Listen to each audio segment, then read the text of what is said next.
जब लड़की 14 साल की होगी और 14 साल की कोई लड़की आपके घर दुल्हन बन के आ जाएगी तो उस समय तो वो बच्ची होगी, अपने आप उस परिवार को अपना मान लेगी। लड़कियां लाते हैं 25 साल की, अब 25 साल की लड़की की होती है, वो 25 साल की जब तक आती है तो पूरी जवान होके आती है, उसकी जवानी बस इतना अपने जीवन में ध्यान रखना कि कभी अर्थ की लोलुपता ना आने पाए, धर्म की प्रधानता रहे और वाणी शास्त्र संयम से रहे और अर्थ चरणों में रहे। मस्तक पर कभी अर्थ न चढ़ने पावे। अर्थ नहीं, मस्तक तो सिर्फ भगवान के लिए है, अर्थ चरणों में, मस्तक पर भगवान और वाणी में शास्त्र सम्मानित शब्द, तो सदैव विजयी रहोगे। जहां कहीं हमारे अंदर अर्थ की प्रधानता आ जाएगी, दिमाग अर्थमय हो जाएगा, वहां हम हार जाएंगे। संसार में अर्थ ही सब कुछ नहीं होता, एक प्रतिष्ठा भी होती है।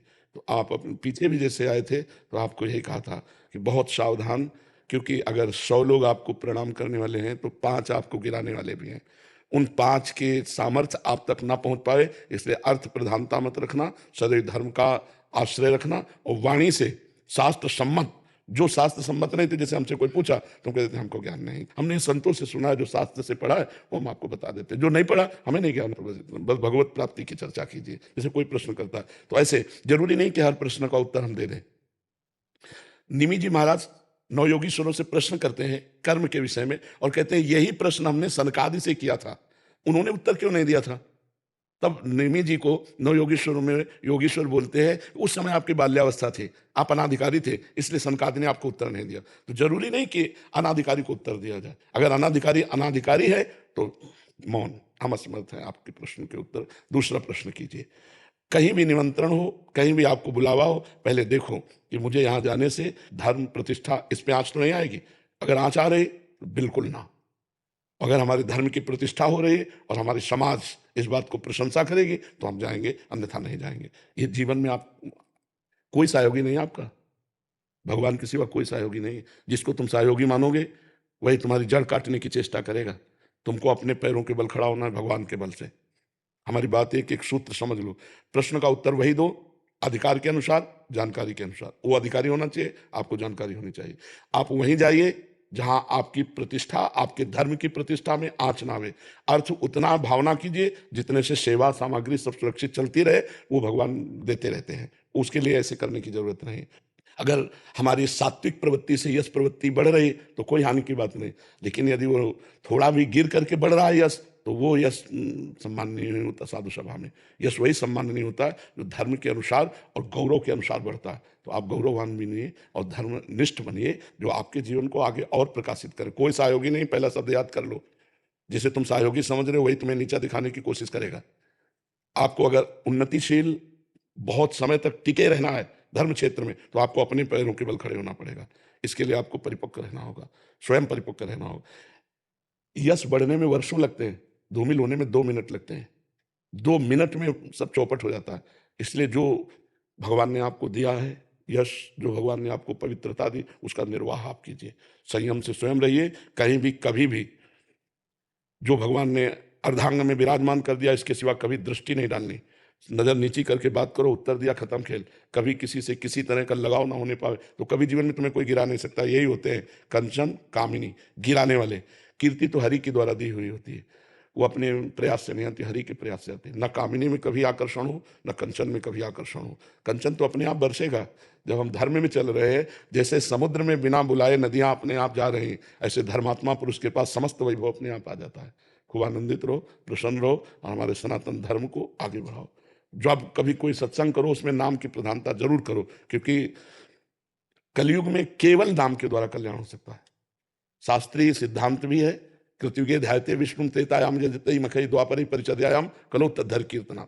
हरि कीर्तन के सिवा कुछ नहीं है। ना कोई यज्ञ हो सकती है इस समय, अपवित्र घी आ रहा है, पवित्र धान्य और जौ आदि हो गए, कहां से यज्ञ होगा? त्रिकाल संध्या करने वाले कौन है? कोई बिरला ही कोई होंगे जो त्रिकाल संध्या करे। ध्यान, मन इतना चंचल है, ध्यान कैसे लग सकता है?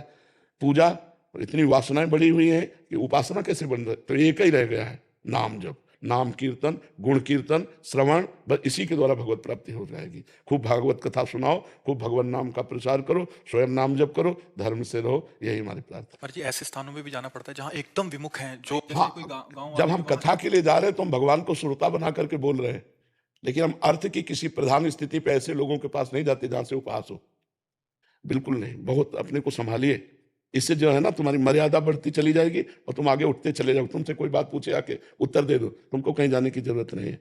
उसे अर्थ की व्यवस्था की मत सोचो कि इतनी माताएं, इनकी व्यवस्था भगवान देने वाला है, वो घर बैठे सबका पोषण करता है, सबका पोषण हो रहा है, कभी किसी से ऐसे नहीं। देनहार कोई और है, देत रहे दिन रात। बिल्कुल, ये थोड़ा सा सुधारो। हम अपने घर की बात कर रहे हैं, ये लोग पवित्र यश कीर्ति में धूल फेंकने वाले लोग हैं, अर्थ को ठोकर मारो। तभी का अर्थ को रखो चरणों में और भगवान को रखो दिमाग में। निर्वैर हमारा जीवन होना चाहिए। तो ये बहुत बड़ी क्षमता है और बहुत बड़ा यश है, दोनों को संभाल लो। अब ऐसी जगह मत जाना जहां जाने से थोड़ा भी कोई विक्षेप करे, थोड़ा भी कोई तुम्हारे ऊपर उंगली उठावे। घर बैठे सब होगा, हमारी बात मान ले, घर बैठे सब होगा, अपने आप सब आएगा, तू चिंता मत कर, तू आगे बढ़ और भगवान सहयोगी है। और हमें ये बहुत अच्छा लगा कि जैसे सैकड़ों माताएं हैं ना, बहुत उत्तम बात है बच्चा। बूढ़े बाड़े इनकी कोई सेवा नहीं कर रहा, जैसे सेवा करना बहुत बड़ी बात है बच्चा। इससे भगवान बहुत जल्दी प्रसन्न होते हैं। एक तो वयोवृद्ध और एक जिनकी कोई सेवा नहीं कर रहा, उनकी सेवा जो करने का तुम्हें सौभाग्य मिला, बहुत बात है। और भगवान ऐसी जगह अर्थ अपने आप भेजते हैं। तुम चिंता मत करना कि सैकड़ों माताएं, इनका भरण पोषण के लिए हम कहीं जाने, ज्यादा परेशान मत हो, अपने आप सारी व्यवस्था होती है। जो धर्म से चलता है, परोपकार करता है, जो भगवान का यश गाता है, अपने आप व्यवस्था होती है। तुम उसकी चिंता मत करना, तुम अपनी निष्ठा पे रहो। और स्वयं संध्या करते हो, गायत्री जप करते हो? हाँ, स्वयं करना, कम से कम 2 बार की संध्या तो करना ही। और कुछ मंत्र गायत्री के जरूर जपना, क्योंकि उसके द्वारा बुद्धि प्रकाशित होती है। शास्त्र सम्मत ज्ञान जो होता है ना, वही लोगों को आकर्षित करता है। तो गायत्री माता भगवान श्री कृष्ण का ही स्वरूप है।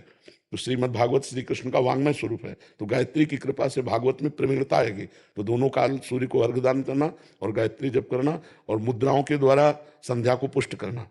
सुमुखम संपुटम च विततम विस्ततम आता है, सुमुखम संपुटम च विततम, ये तो प्रारंभ में सिखाया जाता है। तो गायत्री मुद्रा के साथ गायत्री का जप निश्चित, इससे आप सुरक्षित बने रहेंगे। गायत्री देवी बुद्धि को प्रकाश करने वाली है। ठीक है बच्चा? कल रात्रि को गुरुजी सुबह स्वप्न में भगवान श्रीमन नारायण का ठाकुर जी विराजे थे मंदिर में, और स्वप्न में भगवान जी के पास जाना हुआ। भगवान जी मंदिर से बाहर आए और गोद में आकर के बैठ गए। ये स्वप्न जब से मैंने देखा तो बस दिन रात वही चलता। हाँ, बहुत कृपा है।